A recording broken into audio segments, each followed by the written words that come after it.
తిరుపతి జిల్లా రవాణా శాఖ అధికారి కార్యాలయంలో ఇవాళ జిల్లా రవాణా శాఖ మరియు పోలీస్ శాఖల సమన్వయంతో స్కూలు మరియు కాలేజీ యాజమాన్య ప్రతినిధులతో ప్రత్యేక రహదారి భద్రతా సమీక్ష సమావేశం నిర్వహించారు.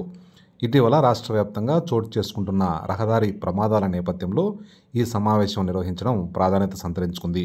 సమావేశానికి అధ్యక్షత వహించిన జిల్లా రవాణా శాఖ అధికారి కొరపాటి మురళీమోహన్ మాట్లాడుతూ విద్యాసంస్థల యాజమాన్యం తమ డ్రైవర్లపై నిరంతర పర్యవేక్షణ కలిగి ఉండాలన్నారు. అట్లాగే ట్రాఫిక్ సిగ్నల్స్ వద్ద బండి ఎక్కడంటే అక్కడ అడ్డుగోలుగా ఆపకూడదని చెప్పేసి, అట్లాగే అత్యవసర పరిస్థితుల్లో మనం తీసుకోవాల్సిన జాగ్రత్తల గురించి మరొకసారి వాళ్ళందరికీ కూడా బస్సులో ఏం సాంకేతికత ఉంది, దాన్ని ఎలా ఉపయోగించుకోవాలని చెప్పేసి చక్కగా తెలియజేయాల్సిన అవసరం ఉందని తెలియజేస్తూ, ప్రతి బస్సు కూడా మేమైతే నిర్ణయించుకున్నాం, తిరుపతి జిల్లాలో ప్రతి బస్సు కూడా భద్రతా ప్రమాణాలకు లోబడి ఉంటేనే బండి తిరిగేదానికి అవకాశం ఉంటుంది. లేని పరిస్థితుల్లో ఎట్టి పరిస్థితుల్లో అటువంటి బండిని తిప్పే సమస్య లేదు. నిర్ద్వందంగా ఆ యొక్క బండి సీజ్ చేసి పోలీస్ స్టేషన్ లో పెట్టడం జరుగుతుంది. ఇది మీకు అభ్యర్థన అనుకోండి, హెచ్చరిక అనుకోండి, దయచేసి చెప్తున్నాను. ఎందుకంటే పరిస్థితులు తీవ్రతరమవుతున్న నేపథ్యంలో మేము కూడా బాధ్యతాయుతంగా వ్యవహరించకపోతే ఆ బాధ్యత ఎవరు తీసుకోవాలి? మీరు, మేము, పోలీసు అందరినీ బాధ్యతే. కానీ ఆ బాధ్యత మీకు లేదు అనిపిస్తే మాత్రం డెఫినెట్ గా ఆ పనులు నిర్బంధంగా లోపలేసి ప్రాసిక్యూట్ చేసి యాజమాన్యాన్ని ప్రాసిక్యూట్ చేస్తామని ఈ సందర్భంగా చెప్తున్నాను. యాజమాన్యాన్ని ప్రాసిక్యూట్ చేస్తాం, ఏదో ఫైన్ వేసి పంపించడం కాదు. భద్రతా ప్రమాణాలకు లోబడి ఉంటేనే పనులు తిప్పండి, నంబర్ 1. నంబర్ 2, డ్రైవర్ యొక్క యాటిట్యూడ్ లో ఏమాత్రం లోపం ఉన్నా, అతను యాక్టివ్ గా లేకున్నా కూడా అతని మీద చర్యలు తీసుకుంటామని చెప్పేసి ఘంటాపథంగా ఈ సభాముఖంగా కూడా మీకు అందరికీ తెలియజేస్తున్నాను. అట్లాగే నాయిస్ పొల్యూషన్ ఎక్కువైంది. కలెక్టరేట్ గ్రీవెన్స్ లో కూడా 4 కంప్లైంట్స్ వచ్చాయి. బస్సుల్లో హార్న్ ఎక్కువ ఉంటుంది, నాయిస్ పొల్యూషన్ లేకుండా చూసుకోండి అని చెప్పేసి చెబుతూ, ప్రతి ఒక్క బస్సుకు మా యొక్క ఇన్స్పెక్టర్ చెక్ లిస్ట్ ఇస్తారు. మీ గ్రూప్ లో ఒక చెక్ లిస్ట్ పెడతాం. దాంట్లో ఒక 9 అంశాలు ఉన్నాయి.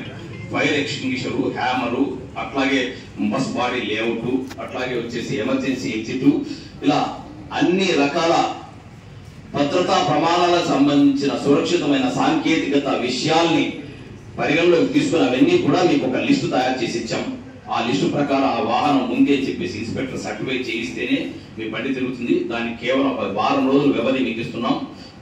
అట్లాగే ఎమర్జెన్సీ ఎగ్జిట్ కి, అత్యవసర ద్వారానికి ఎదురుగా ఏదైనా సరే అడ్డంగా సీట్లు ఉంటే కూడా దాన్ని మేము చట్టపరంగా తప్పుగా తీసుకొని ఆ బండి కూడా సీజ్ చేస్తామని చెప్పేసి ఈ సందర్భంగా తెలియజేస్తూ, చాలా మంది ఫైర్ ఎక్స్టింగ్విషర్స్ కేవలం అగ్ని మాపక నియంత్రణ పరికరాలు కేవలం ఏదో షోగా పెట్టున్నారు.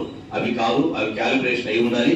అవన్నీ కూడా చక్కగా పని చేసే పక్షంలో మాత్రమే వాటినన్నింటినీ కూడా మీరు జాగ్రత్తగా చూసుకుంటారని చెప్పేసి తెలియజేస్తూ, ఏ అంశంలో ఎలాంటి తప్పిదం జరిగినా రవాణా శాఖ ఊరుకోదు అని మరొకసారి హెచ్చరిస్తూ, పోలీసు వారు మాకు ఇస్తున్న సహాయ సహకారాలు ధన్యవాదాలు తెలియజేస్తూ, మీకేదో మేమేదో బెదిరింపుగా మాట్లాడుతున్నాం అనుకోకండి. ప్రమాదాల తీవ్రత ఎక్కువయ్యే కొద్దీ ప్రభుత్వం చాలా తీవ్రంగా ఆలోచిస్తా ఉంది. అవసరమైతే ఇన్స్టిట్యూషన్ బస్ ఏదన్నా ప్రమాదం అయితే ఆ ఇన్స్టిట్యూషన్ యొక్క రిజిస్ట్రేషన్, దాన్ని ఏమంటాం, మీ ఎడ్యుకేషన్ ఇన్స్టిట్యూషన్ వారు అంటే డిఈఓ ఇచ్చిన రికగ్నిషన్, డిఈఓ గారు ఇచ్చిన గుర్తింపు కూడా రద్దు చేస్తామని చెప్పేసి మాకు ఇచ్చిన మెమోలో కూడా తెలియజేశారు. సో మీరందరూ కూడా ఆ జాగ్రత్తలంతా కూడా పాటించాలని చెప్పేసి మనస్ఫూర్తిగా మిమ్మల్ని అందరినీ కోరుకుంటూ, నాకు ఈ అవకాశం ఇచ్చిన మీకు అంటే మీరంతా రాబట్టే నాకు అవకాశం ఇచ్చారు. విద్యా సంస్థల యాజమాన్యము, అలాగే మేనేజ్మెంట్, డ్రైవర్లు మరియు మేనేజర్లు, అలాగే మా యొక్క అధికారులు అందరికీ కూడా ధన్యవాదాలు తెలియజేస్తూ, ఇప్పుడు ఎవరన్నా మీరు